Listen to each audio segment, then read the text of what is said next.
حضرت سیدنا عمر فاروق رضی اللہ تعالیٰ عنہ کے پاس امام العاشقین سیدنا ابوبکر صدیق رضی اللہ تعالیٰ عنہ کا ذکر خیر ہوا تو رو پڑے، فرمانے لگے کہ میں پسند کرتا ہوں کہ کاش میرے اعمال ابوبکر کے دنوں میں ایک دن کے اعمال جیسے یا ان کی راتوں میں ایک رات کے اعمال جیسے ہوتے۔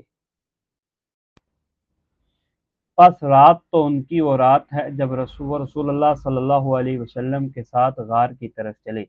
جب وہاں پہ پہنچے تو بارگاہ رسالت مآب صلی اللہ علیہ وسلم میں عرض کیا، قسم بخدا آپ اس میں داخل نہیں ہوں گے جب تک میں اس میں داخل نہ ہو جاؤں، کیونکہ اگر اس میں کوئی چیز ہے تو وہ اس کی تکلیف آپ کی جگہ مجھے پہنچے۔ پس وہ داخل ہوئے اور اسے جاڑ پونچھ کر دیکھا۔ اس کے ایک طرف سوراخ تھے تو اپنی ازار یعنی تہمد کو پھاڑ کر ان کو بند کر دیا۔ دو سوراخ باقی بچ گئے تو انہیں آپ نے اپنی ایڑیوں سے روک لیا اور بند کر دیا۔ پھر رسول اللہ صلی اللہ علیہ وسلم کی بارگاہ بے کس و پناہ میں عرض گزار ہوئے، یا رسول اللہ صلی اللہ علیہ وسلم تشریف لے آئیں۔ پس رسول اللہ صلی اللہ علیہ وسلم اندر داخل ہوئے تو ان کی گود میں سر انور رکھ کر سو گئے۔ پھر سوراخ سے حضرت ابوبکر صدیق رضی اللہ تعالیٰ عنہ کو ڈسا گیا۔